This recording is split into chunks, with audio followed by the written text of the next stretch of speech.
Welcome to everyone who's here in the room and to the folks who are on Zoom. I'm John Levin. I'm the Dean of the Stanford Graduate School of Business, and it's a pleasure to kick off this event on AI and democracy. I want to say this is an event that is co-sponsored by the Stanford Business School, our Business Government Society initiative, and the Harris School of Public Policy at Chicago. And I actually could not think of a better or more important topic to be co-organized by a business school and a public policy school right now than the intersection of artificial intelligence and our democratic processes. Both because this is one of those areas where private sector innovation and the proliferation of technology is coming up against, sometimes in productive ways and sometimes in unproductive ways, our democratic processes and electoral processes, and also because this is an area where the public and the private sector really do need to work together so that we can ensure stable institutions for the future. So I'm going to introduce the two organizers of this event, who are then will kick things off. Andy Hall is the Davies Family Professor of Political Economy at the Graduate School of Business, also in the Department of Political Science at Stanford. He is the co-director of the Democracy and Polarization Lab, senior fellow at CEPR, and is one of the co-leads of our Business and Beneficial Technology pillar of the Business Governance Society initiative. Ethan Bueno de Mesquita is the Sidney Stein Professor at the University of Chicago Harris School of Public Policy, and for the moment has been drafted into the role also of interim dean of the Harris School. So my sympathies to you, Ethan, for taking on that role, but it's great that you did it, and everyone I've heard from just thinks you're great, and maybe you'll get stuck in that job. So anyway, welcome to everyone on Zoom, and over to Andy and Ethan. It's great to see people here. This was a joint effort of the Harris School and the Stanford Business School. And the basic idea, I guess we want to just give you a few minutes on sort of what we think we've learned and where we are, and then we'll talk a little bit and take some questions. But we wanted to give you a brief overview of sort of how we're thinking and what we're up to here. So let me just say a word about sort of what we actually did. It was our view that sort of AI generally, obviously, is kind of a big part of the policy conversation and the political conversation going on in the United States and around the world. And we decided it would be a good thing for a policy school and a business school to try and team up and think through some of the thorny issues, provide some, analysis, some intellectual guidance to try and help the conversation be as productive as possible. And we thought the natural first place to start was thinking about AI and elections, in part because I guess Andy and I are both political scientists, so politics seems like the most important thing, but also it feels urgent. We're coming up on the 2024 elections, and it feels like if we're going to make some progress, if the conversation around policy, around civil society, around self-regulation by industry is going to get us somewhere, it has to get us somewhere pretty soon. If it's going to help us run a fair and free and successful election in 2024. So we thought the place to start was on elections, and it seemed natural to try and do this, an institution that's inside Silicon Valley, an institution that's outside of Silicon Valley, an institution that's focused on the industry side, an institution that's focused on the policy side, seemed like a natural complementarity, and so it seemed like a good opportunity for an academic partnership to work on these issues. And so what we actually did was we got together a group of academics, as well as some folks from industry. We had people come from all of the big AI companies, from Google, from Meta, from OpenAI, from TikTok, from Microsoft, and some folks from civil society. We had we spent a day together.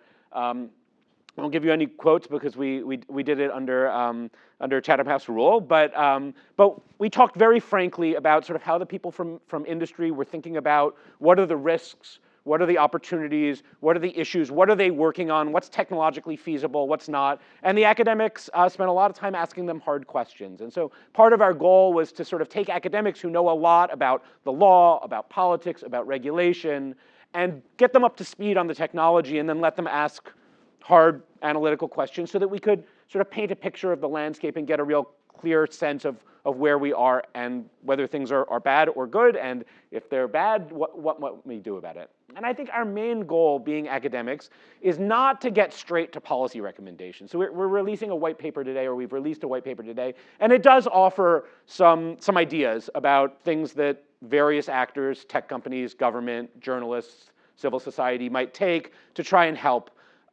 make the elections run smoothly. But our main goal was not to get straight to policy recommendations, but rather to sort of provide some analysis and clarity on what the risks and what the opportunities are, in the hopes of helping society in general have a more productive conversation and get to ideas about policy interventions as we go forward in the coming months. So what we're going to spend most of our time on today, and what we spend most of our time on in the white paper, is not really tight policy recommendations. We don't think there's easy solutions, but rather trying to paint as clear an analytic picture of the landscape and the set of problems as we can to try and help us all have a more productive conversation. I hope we can do some of that today.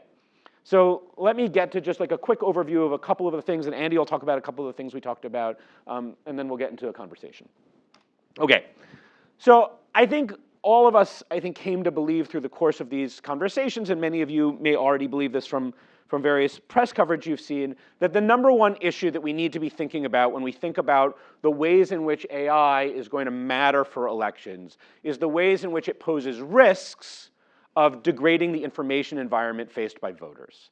And I think the most obvious version of that risk is the deepfake October surprise.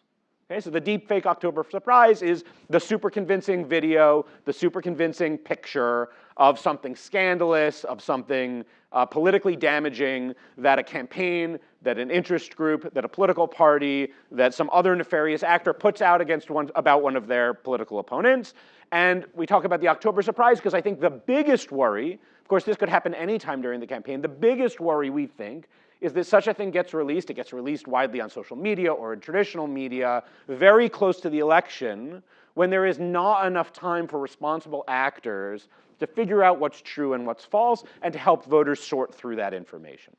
Okay? So I think that's a genuine risk. AI can create genuinely convincing videos. It can create genuinely convincing photographs, which are entirely false.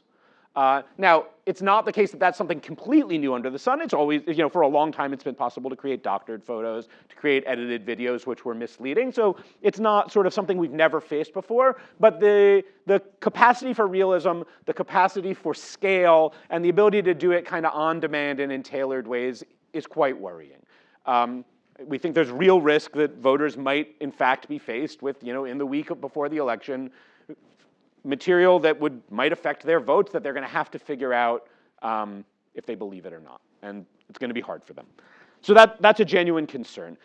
There's another level of insidiousness to the deepfake problem beyond just the October surprise. And I think the deeper level of insidiousness is this idea of the information environment. So we've already seen in some elections some deepfake material come out. So we saw this in the Turkish elections where a candidate was shown in a fake video with a leader of the PKK. You probably, maybe many of you saw recently reporting on the Argentine election where these were not, I think the Argentinian case, not really videos meant to, or pictures meant to deceive. They were obviously fabricated, but they were genuinely fabricated, putting your political opponent in a situation they were never in. The same has been true in the US primaries, where, for example, we had sort of a famous ad by the RNC of President Biden and Vice President Harris in kind of a dystopian future. That wasn't misleading. Like, nobody thought that dystopian future was real, but it was on the slippery slope towards it, right? So that's one version of it. But the next thing that happens is when voters can't be sure whether video or picture images that they see online or real are fake, not only do they not know how to evaluate whether something's real or fake, but it provides a tool for candidates for whom real information that's damaging comes out to deny it. That is, it breaks down our whole sense of whether we can trust kind of the evidence of our senses, or at least the evidence of our digital senses, right? And so we saw in the Turkish election that as far as we can tell, real scandalous video came out about one candidate, and his immediate response to it was, that's a deepfake. Right? So it's not just that deepfakes come out, but real information comes out and voters don't know it's real or false. Okay, so there's a real degrading of the information environment, and I think the most pat solutions we've seen talked about, things like watermarking digital materials, things like social media organizations labeling those materials. One of the things I think we learned quite convincingly from the tech side is that stuff's not going to work nearly so well as you might have hoped, and that's true for two reasons. One, it's super easy to get around those techniques. It's just, we just don't have a kind of a foolproof way of watermarking and labeling that nefarious actors can't get around. That's one side. The other side is it's over-inclusive. So as it turns out, kind of everything is touched by AI now. If you want to do red eye reduction, you're going to use AI. If you want to remove an extraneous person from the background of a picture, you're going to use AI. And so if we start watermarking and labeling everything that's been touched by AI, suddenly everything will be labeled, and now the labels don't mean anything. And if we don't want to do that, we want to say, no, we mean, label the things that are like really generated by AI. We're just back in the gray area where tech companies or media outlets or social media companies or whatever are making constant sort of calls in the gray area between what's a nefarious use or an illegitimate use or not, and that puts us back in this world of kind of content moderation wars that we've seen for the last couple presidential elections. So there's no easy solutions, but there are real problems for the information environment.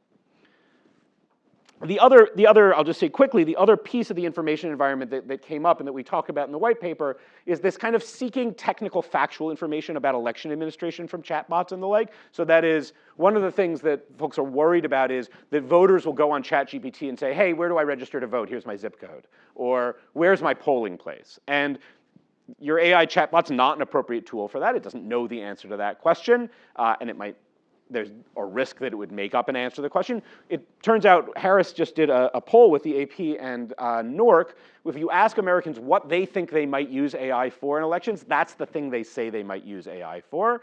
And that's pretty worrying because it's really not the appropriate tool. Now, the tech companies are all kind of training their chatbots to not answer that question, right? If you ask ChatGPT today, I live in 94305, where do I vote? What we'll say to you is something like, I'm not an appropriate tool for answering that question. You should go check your Secretary of State's website, which is great. We just want to put out there that this is sort of another piece of the information environment to think about. A second thing we talked about, and I think the other main concern you hear in the public discourse about this stuff, is about sort of micro-targeting and the use of AI to create manipulative, highly specialized materials at scale. Okay, materials that's going to A/B test against every voter until we figure out just the thing to get them. And we'll talk about this a lot more as we have our conversation. But we want to be deflationary about this. We think the deepfakes information environment problem is really the one to focus on. And this kind of micro-targeting and manipulation problem is probably a bit overblown. And I'm going to let others talk more about that, about why we think that. But we think there's a good evidentiary basis inside social science on elections to say it's unlikely this is going to be super effective. I'm going to turn it over to Andy. Ethan really, I think, did a really good job of covering the things we're most concerned about. And I think as deepfake October surprise, that's like the phrase I'm keeping in my head. That's like the #1 thing we want to focus on. We also spent quite a bit of time, though, talking about opportunities. I think it's very understandable to be focused on the threats of a new technology, and people are right to be thinking about that now before the election.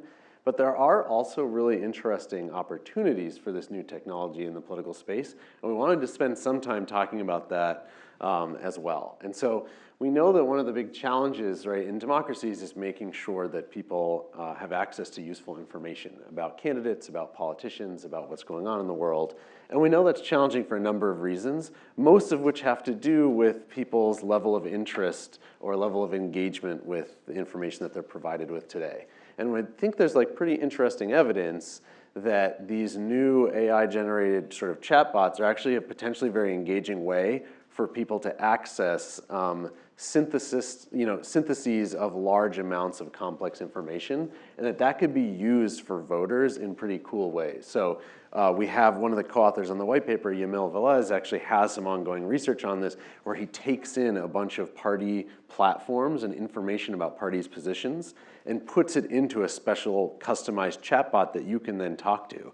And you can ask it questions about, like, I care about the following issue. Can you tell me about, in my state or my locality, like the positions of the parties or candidates on that issue? How should I think about that? And you can engage the bot in a much deeper conversation that I think could turn out to be a really interesting and valuable way for people to learn more about politics in a more accessible, more user-friendly, less kind of intimidating way. So we're very interested to follow Emil's research on that, as well as other people. We encourage others to think about studying that area because we think it's pretty important. We'll just note also, and this is a point that we can expand on perhaps with Greg Martin on the panel, is we know that down the ballot, right, campaigns and candidates have a lot less resources, and it's harder for them to reach voters, it's harder for them to package up information for voters, and again, these tools may allow those down ballot candidates to actually provide more information in a more accessible way to voters. So and we've seen this with previous technologies, there could be, we're not saying we're sure about this, it's just a possibility, it could be that at the top of the ticket, these technologies are quite disruptive in ways we worry about, whereas down the ticket where information is already very low, it could actually be beneficial to candidates. And so we're interested to see in, let's say in the US and state and local races, are we gonna find positive ways that otherwise under-resourced campaigns are able to use these tools? So really wanna kind of expand on that as well because we think it's an important area.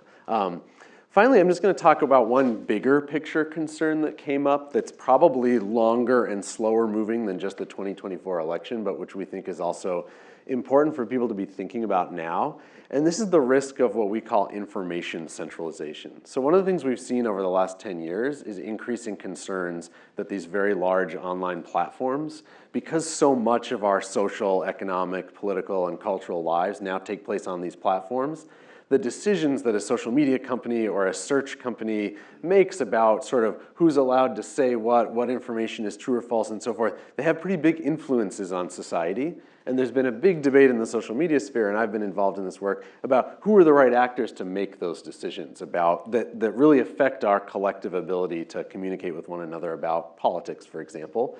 It's possible, we don't know what will happen, but it's possible that generative AI is gonna accelerate that challenge in the sense that imagine a world in the future where a lot of us are generating a lot of our materials, whether it's news articles or political essays or speeches or posts or whatever, through these generative AI tools. And if they're concentrated in a small number of large platforms, there's a potentially very worrying dystopian future where what ideas or values are expressed in society comes under the influence of a set of rules decided by a small set of companies, and that could really accelerate the challenges we've already seen in social media. And we want to highlight that because we think that's an important area for people to start thinking about now, while the actual use of these tools is still relatively limited in society. And we might want to think about ways to govern these generative AI platforms of the future to make those rules and those guardrails sort of set by processes that people think are fair and legitimate. Okay,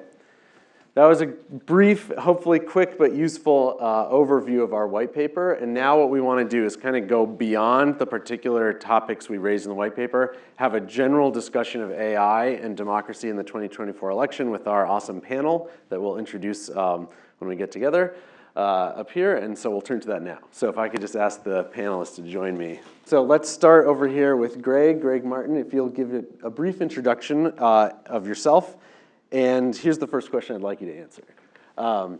You're a published expert on media and democracy, especially in the US. And it would be great to just hear your thoughts on what you're seeing with respect to AI in the 2024 election, how you think it's going to affect the overall media environment and the course of the election. Yeah, sure. So I'm Greg Martin. I'm a professor here at GSB in the political economy group. I study kind of media and advertising and elections, mostly in the US. It's kind of my focus. I think there's like a couple of things to think about in terms of what the effect of AI on the sort of broader media environment might be in the future. So one thing that I'm a little bit concerned about is the possibility that AI-generated content might be used as a substitute for actual reporting.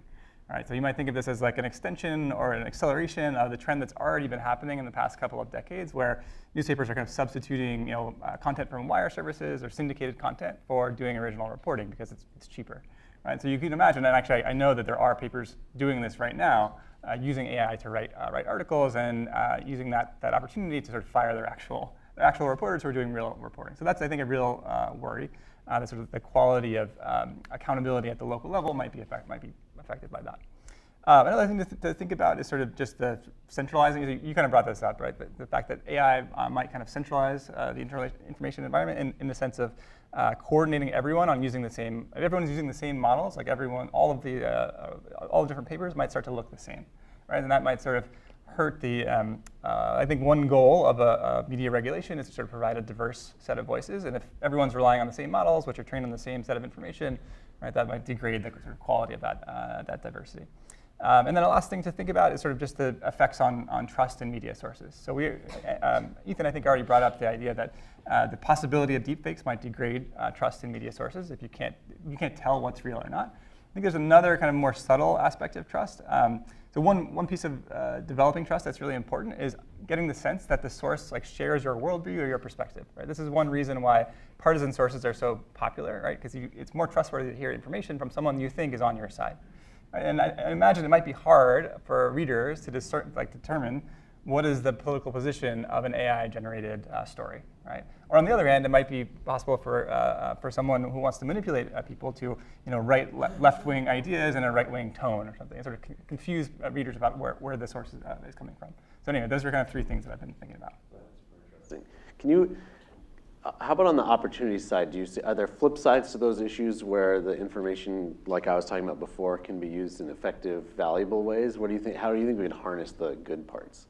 Yeah, so I think the capacity of large language models to summarize and synthesize is actually really useful and has a lot of potential. So I think one thing that parties do, like the function that they serve in a democracy, is to simplify things, right?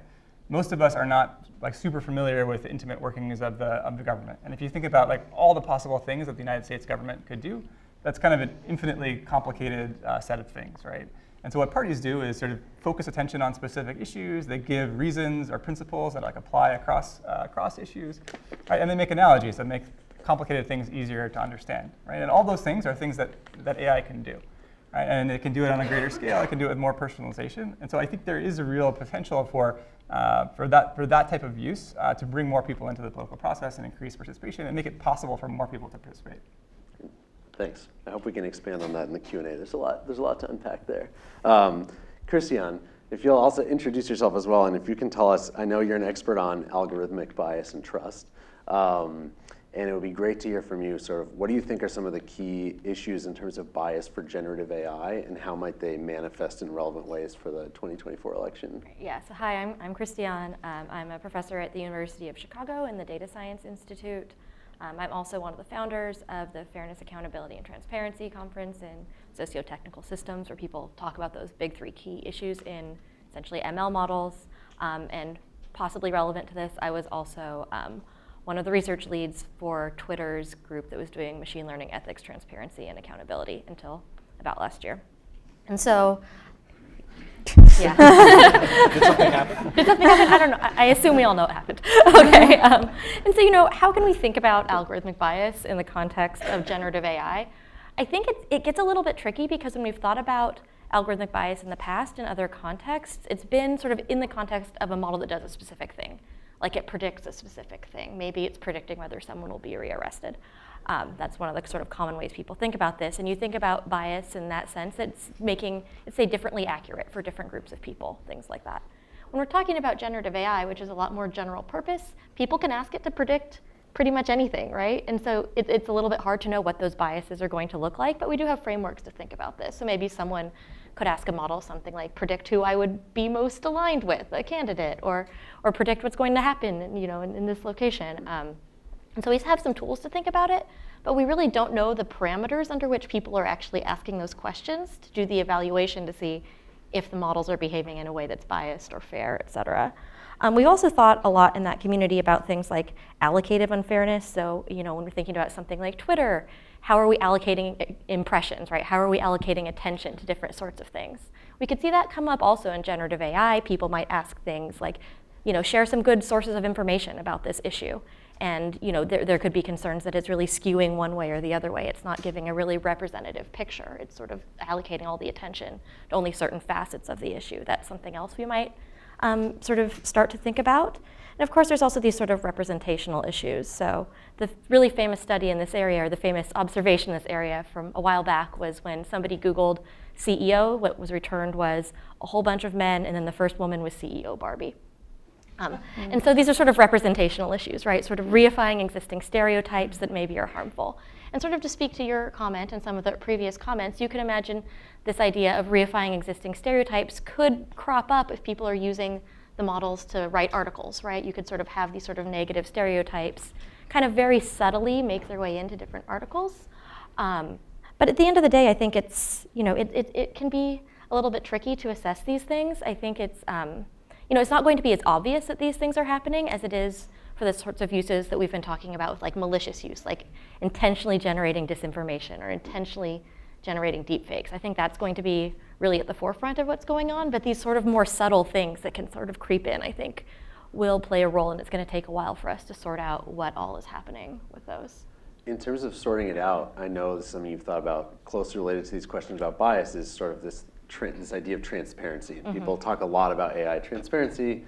I think you have some thoughts, like what kinds of transparency around generative AI do you think would be most useful? Right, so this really piggybacks on what I was just saying. When people think about transparency now, it's a lot of transparency about policies, maybe transparency about the model weights, right, actually releasing the model.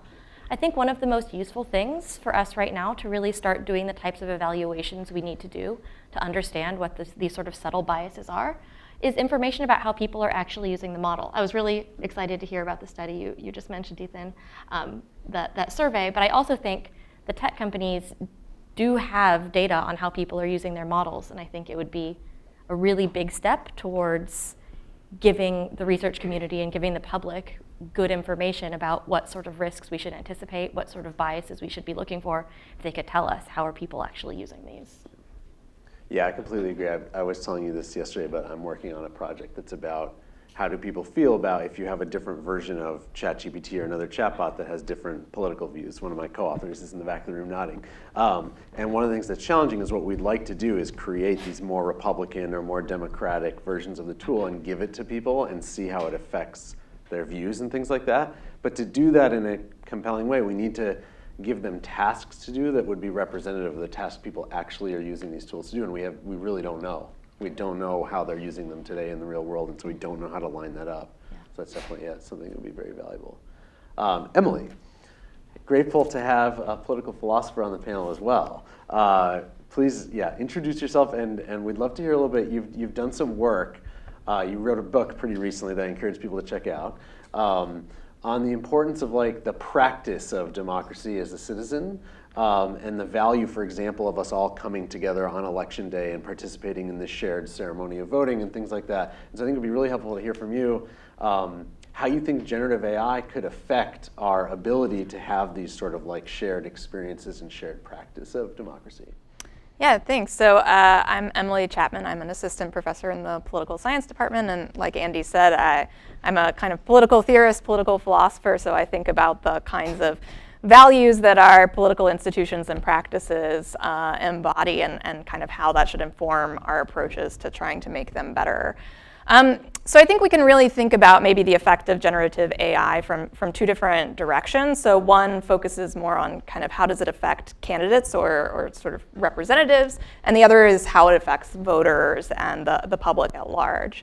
So in thinking about kind of candidates and representatives, I think the main kind of question that I would have is how is this affecting the process by which campaigns think about trying to understand voters and how that affects the quality of representation as well as the kind of attitudes that candidates and representatives have towards their constituents or potential constituents. So there's definitely an ethical dimension of this where, as democratic theorists, we like to think about political speech as being a kind of two-way street where, yes, campaigns kind of try and make persuasive arguments about like what the major social problems are and what government ought to do and try and win votes that way.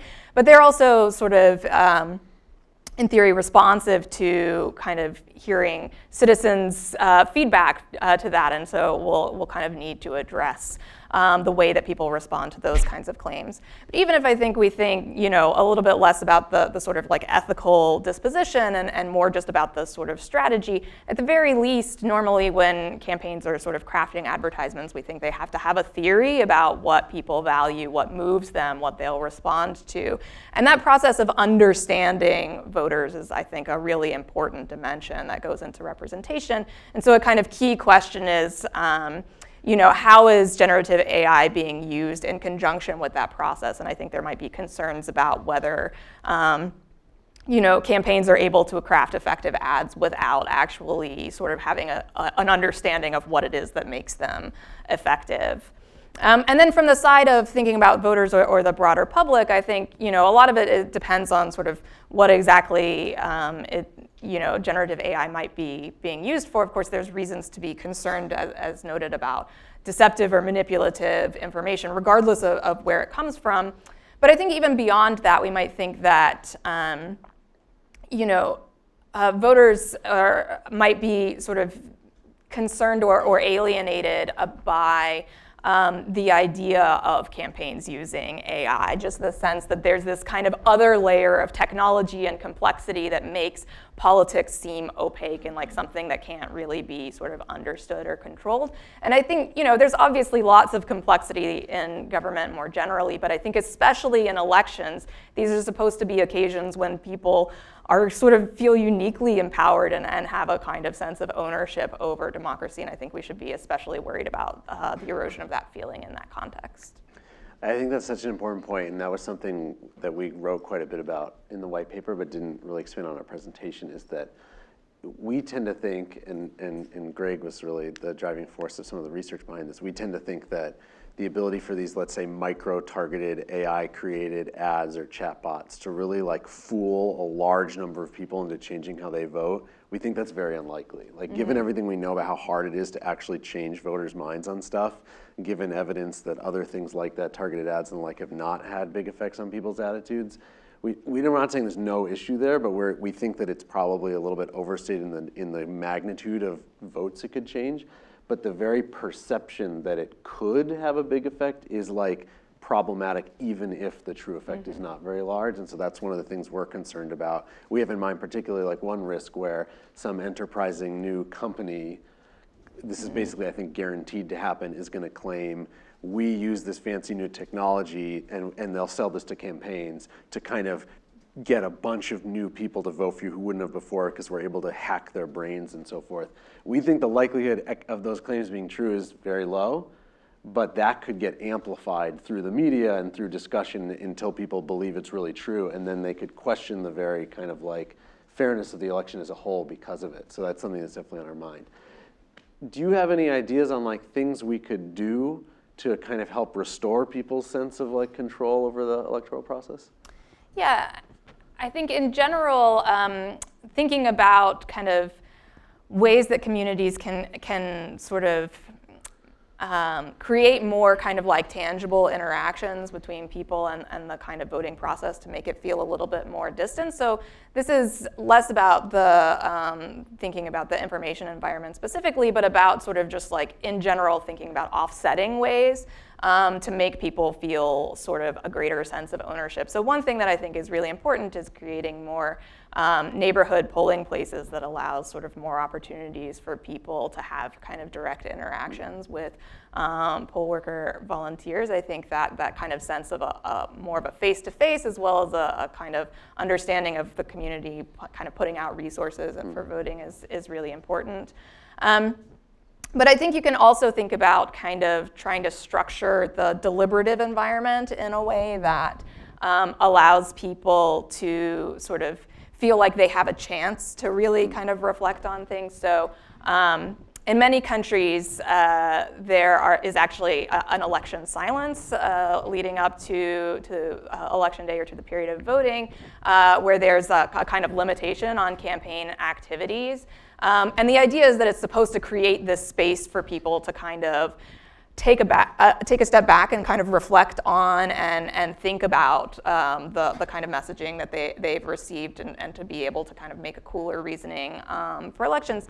Now, in the United States, that would be unconstitutional to have a kind of a government regulation to that effect.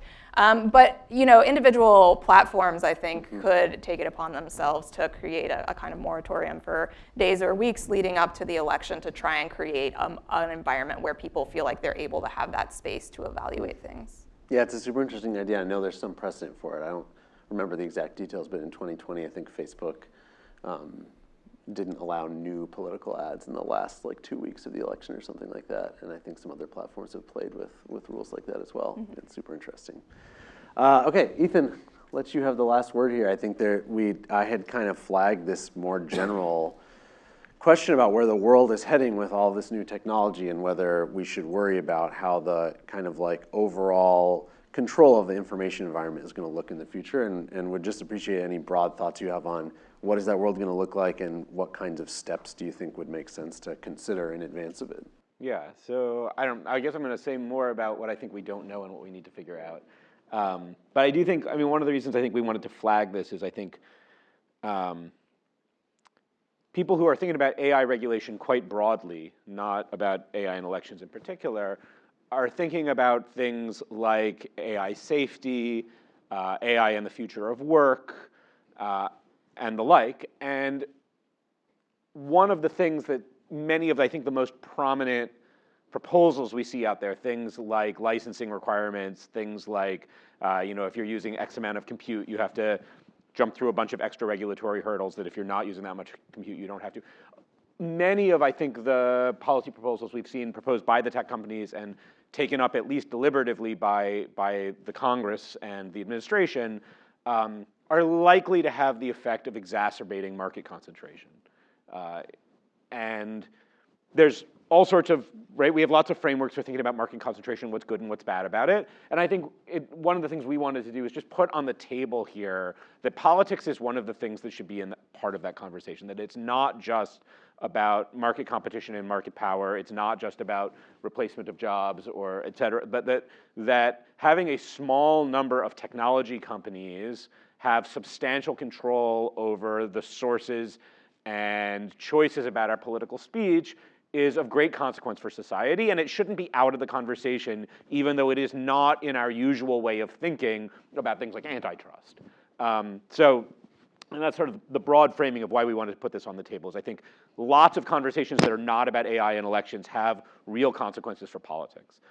So let me just say one other thing about what I think we don't know, and I think the thing, at least it feels to me like we don't know, is which direction any of those effects go. So I feel like I'm old enough to remember lots of different versions of the American information environment. It feels to me like I remember a childhood in which Walter Cronkite, more or less, I wasn't paying attention. I just wish that, Gilligan's Island would come on or something, but we was telling my parents what to think or something. Maybe some of you know my father, you can't tell him anything. But, he was telling America what to think, and there was this highly centralized information environment where we had a couple big newspapers. We did have a lot of diversity of local newspapers, but we had, kind of the big three networks and a news ecosystem that was highly concentrated. And I think lots of people look back on that and think like that was an age of reason, and I don't know. And then when things started to change, we had first the advent of cable news, where we had a lot more choice and a lot more diversity of information in ways that I think seem really good from some perspectives, and also maybe had some pernicious effects. And then we had the growth of the internet and what I think of as, in some sense, the glory days of Twitter, where there stopped, in some sense, being any authority, and we all just had even in the age of cable news, where we all had lots of choice about what to watch, none of us had a voice. Only a few people had a voice, right? We got to make lots of choices about what we heard, but we didn't get to speak very much, other than locally. And then Twitter came along, right, or maybe Facebook before it, and we could all speak. And most people weren't listening to most of us, but there was a chance that lots of people would listen to something we said, which is upsetting.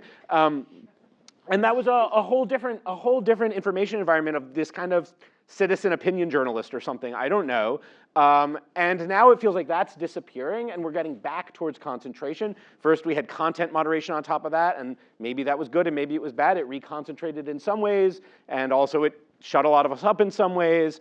And now maybe we're gonna have, so which of those is like good for democracy is, I think, a very complicated question about the role of authority, the role of freedom, where the information resides and where it should reside, who should be deliberating on what should, I mean, it's just it's a stew, and I think actually the answers there are not at all obvious. So I think we should be sensitive to that. I think a thing that you and I talked about that I think is worth just highlighting here is one difference between the age of concentration where OpenAI is deciding, making the big decisions about political speech, and the world in which Walter Cronkite was making decisions about about what we talked about politics, is that Walter Cronkite or the New York Times or whoever you want, right, were governed by a set of journalistic norms that had to do, of course they were businesses, but also they had to do with a whole set of professional norms about, I don't know, some sort of notion of balance, some sort of notion of civic mindedness and informing the public at whatever that you like norms are really important in ways that are hard to study, and those are different than the norms of running a technology company. And so another thing another dimension we might want to think about here is not just how centralized is control, but like where do we, if we're gonna have authority, where do we want, what kind of entity do we want that authority to reside in, and what kind of norms should they be governed by? There's a lot to unpack there. Maybe we'll get to it in some of the Q&A. Many more hours will need to be spent on this. Okay, let's open it up to questions. Okay, maybe we'll start over here on the, yeah, go ahead. Start by saying what school you're an alum of. The Harris School of Public Policy. Oh. Yes. My name is Alden Golab. I'm a staff engineer at the Chan Zuckerberg Initiative. I'm interested, so Ethan, you kind of alluded to this, that the media environment and the information environment around elections has been problematic for years, right? We can even go back to the Hearst media empire and his influence over his own newspapers, right? So I'm curious, as we kind of think about moving forward, monopolization and sort of the agglomeration of power within the market is something that's going to happen. It's already happening. Many of my peers working in MLOps are already, mostly using OpenAI. So I'm curious, to what extent is the policy problem a media literacy problem? And to what extent can we actually rely on that as some sort of antidote to some of the current issues within our information environment? I'll take a first stab at that. I'm curious what others think. I'm a little bit skeptical of media literacy, at least the way it's been framed so far. It seems to often be this the easy thing people point to, and actually unpacking how it would work, I think is very challenging. I agree that one way or another we need to get to a point. One of the first order things we need to fix is that people don't, let's say, believe everything they see through one of these bots. And so I think there are a set of behavioral challenges that probably, like we've seen with social media, younger people will adapt to faster than older people who are kind of used to previous norms and stuff. And so I think there's something that has to be done there. I think a lot of the challenge I've at least seen in the media literacy world has just been figuring out how do you actually do that. And I think there's some of the people on campus here actually studying that in really interesting ways. But I don't know, it seems like we're a ways from actually being able to implement some kind of program of media literacy that wouldn't seem highly partisan or otherwise kind of compromised. Yeah. Yeah, I think there's also a risk of these programs. The one I'm thinking of is training people how to recognize fake news. That makes them better at being able to detect fake news, but it also just makes them distrust everything because they think they're the possibility of fake news is sort of highlighted to them. And so there is this bad negative consequence on stuff that, and most things are not fake news. So the net effect of that program might not actually be good. And so I think we have to think carefully before we want to roll out something like that on a broad scale. Yeah. One thing I'll just add to that I think is underneath what you're saying that I think is really important is there's just something about the bots' work right now, especially ChatGPT, but they all kind of, it's just it's so confident. And it just makes you think it's right. And I've had it design syllabuses for my class. When you first read them, they look amazing. And I'm I can't believe I hadn't read this. I didn't know that Greg and Matt Jensko wrote a paper together. And then it turns out it's all made up. And so there is like a media literacy issue that's front and center with just, there's something about the user experience today with these tools that leads, at least in my experience, to a lot of overconfidence. And so I do think it is like a behavioral problem that we need to work on, yeah. So we can work around the room, yeah. Thank you. My name is Sean Miyazaki, and I'm a GSB pre-doc working under Professor Andy Holt. So it's very exciting to see the panelists ranging from normative political philosopher to empirical policy researcher. That's why I would like to ask the following question. Do US or US companies have to be responsible for the misuse or malfunctions of the AI technology in the foreign countries, given the most US companies are most AI companies are from US, but foreign countries like Europe, Asian, African, any other countries can use it? Yeah, Andy, what's the answer? I mean, I would just say, I think you're highlighting what's been a big concern for a long time that really started in social media. When content moderation became an important issue in social media, and when AI started being used to help with that, I think one of the most immediate problems was, and this probably, I mean, something Christian probably can speak to a lot more authoritatively than me, is like, we get these biases that come from it being trained largely on English language, largely from the US, and we've seen lots of challenges with when it gets applied to other countries in other languages where cultural norms or expectations are different, where people communicate in different ways.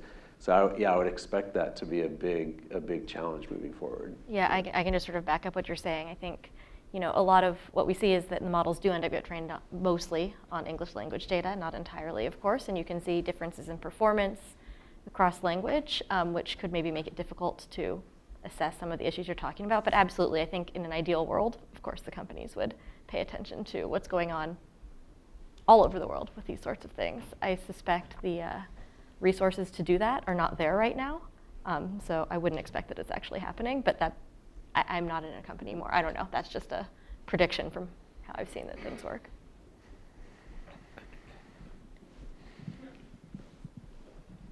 Hi, Josh Glonick. I'm a visiting scholar at CSAC here at Stanford, also a Harris alum.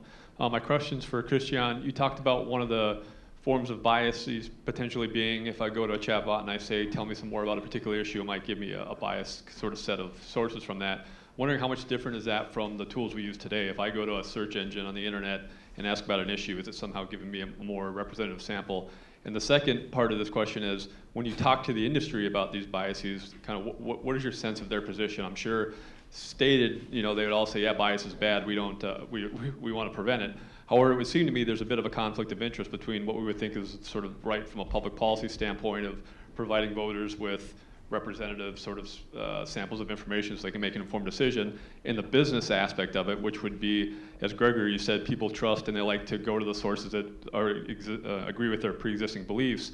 From a business standpoint, I probably want to keep feeding people those sources they like to read because that's going to keep them on my platform. So what's your sense of how interested the industry really is in preventing bias? Yeah, I mean, I think that's a great question, and honestly, I think you framed it exactly right. I think it is largely the same issue as what you see in search when we're talking about, asking for a recommendation for different types of content. It really is, that's the sort of strange things about these models is they can sort of work as recommendation systems. They can sort of work as predictive models. They can work as content generation.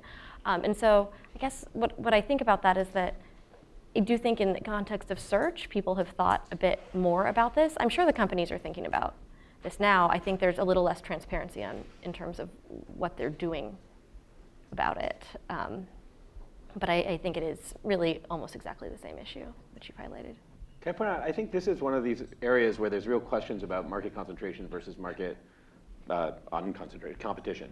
That the world of lots of competition is a world, in some sense, like cable news, where maybe you're letting people select, you're letting people select into the algorithm that suits them.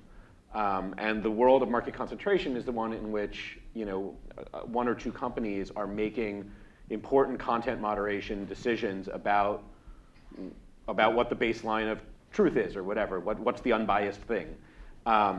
And one of the worries I think that people have had, say, about social media is that we've been in that market concentration world and those social media companies have been making strong content moderation decisions in the ways that they do algorithmic amplification, et cetera, that are shaping our political discourse. People, of course, also worry about the world in which everybody enters their echo chamber. So a world in which we have a ton of competition and you get to choose your bias is a world where we're in that echo chamber kind of worry, as opposed to the world in which where the tech executive is choosing what we get to think. And those are both, there's trade-offs there.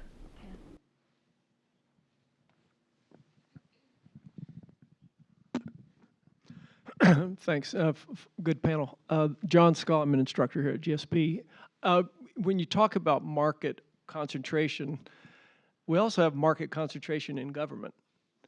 And so, given that you basically have a duopoly, so how might AI change that dynamic? Either allow us to be not as divisive, but possibly bring together, or bring up and strengthen the voices of third parties or other entities that previously just can't break through the duopoly that exists. Just be curious your sense of that. I feel like Greg's going to say something. Yeah, I mean, I think it's unlikely to change. Like, there's sort of structural forces about U.S. politics that make the two-party system pretty stable, and I think AI is not going to change those. So I wouldn't expect AI to lead to the emergence of some new third party that's going to be successful electorally. Yeah, at least at that level, I wouldn't expect. I don't know if you guys have thoughts about it. I was hoping maybe you would say something about underfunded challengers and the like, and electoral competitiveness within the two-party system. Yes. Okay. So this did come up in the white paper a bit. I think that is one possible, probably good effect of AI, is that it is a fairly big barrier to entry. Like, if you want to run a campaign, just hiring a professional campaign manager is quite expensive, and many candidates don't have the resources to be able to do that. If AI can substitute for that, if you don't have to hire an advertising firm, instead you can get ChatGPT to do it, that might open up make it possible for lots of candidates to enter who wouldn't have been able to otherwise, and that might make reduce the barriers to running for office, which might make the system more competitive, which we think would be good. But I think the likelihood that they're going to form a third party is pretty low. My question is, in a discussion on AI and democracy, the one thing that none of you mentioned today is how AI might be used as a tool for some actors to incite violence and undermine the norms of democratic systems and institutions. And you did all talk about the ability or the lower likelihood of AI to be used on an individually targeted basis, but I'm thinking, what is the likelihood that AI will be used for those sort of tipping point demographics that might not have been incited to violence previously, but could now be targeted in a way that makes a larger concentration of folks want to have, say, another January 6th? I have some quick thoughts on that. We'll be curious what others think too. I mean, so one thing that is noticeable about usage patterns of AI so far, if you look, there's some websites where you can, this comes back to the transparency issue. We can't learn a lot, but there are these websites that will at least purport to tell you how many hours users are using these different services. And one of the things that's striking is actually these services that create these personality chatbots have by far the most hours per user. And if you look, for example, at issues that OpenAI has flagged publicly as the policy issues they think are most important for them to get public input on, it's problematic use of the chatbot, people using it for too many hours.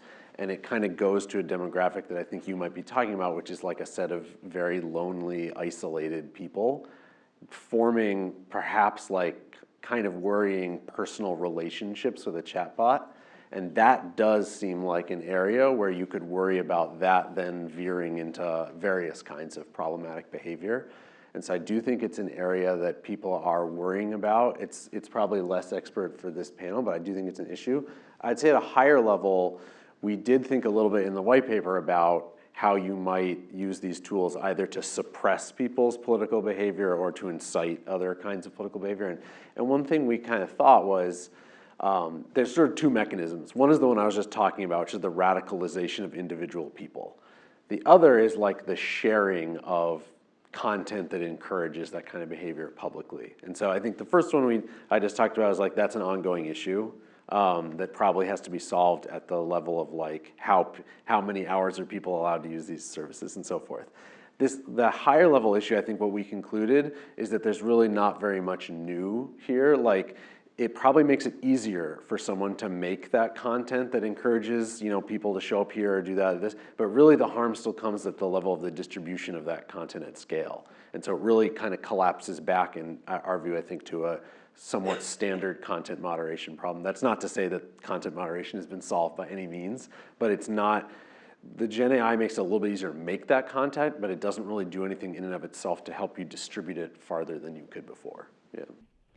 Yeah, maybe I'll just add that if you're thinking about democratic norms more generally, so maybe kind of broadening out from those kind of like specific radicalization, but just thinking about how do you support norms, like most, especially if it's sort of informal norms of like, how do we engage with each other in a kind of way that's civil and that supports a kind of healthy democratic relationships, we get a sense of what the norms are just from like statistical observation of other people's behavior.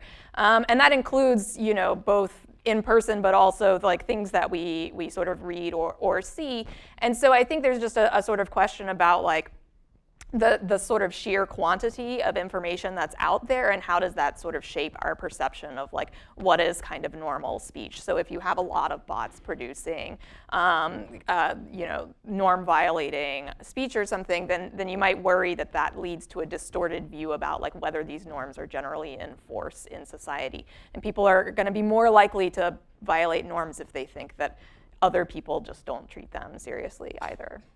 I'll say I spent a lot of my career working on terrorism and counterterrorism, so I was thinking about it from that perspective a little bit. I guess I would say a few things that I want us to be careful about in this conversation. So one is lots of forms of political violence are actually very social activities. So January 6th is a very social activity. Most of important forms of terrorism are very social activities. They're not there's the kind of lone wolf Unabomber kind of story. But that's not the story of most political violence. That's thing one. Thing two, political violence is this incredibly rare thing, not rare in the sense that there's lots of political violence in the world, but a person becoming radicalized is an incredibly rare thing and therefore extremely difficult to study what, if anything, we know about what leads to it. And so we tend to observe people like the Unabomber who had this very isolated, blah, blah, blah. We think, oh, well, that's, but of course there were a million isolated people who had no, whatever, who just lived their life.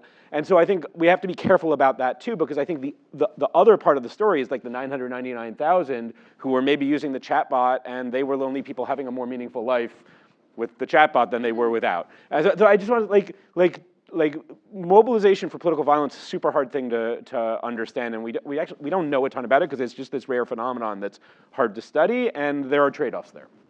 This is from an MPP alum from Harris. How can low-budget campaigns get the most out of AI to make greater impact and come up with better policy proposals?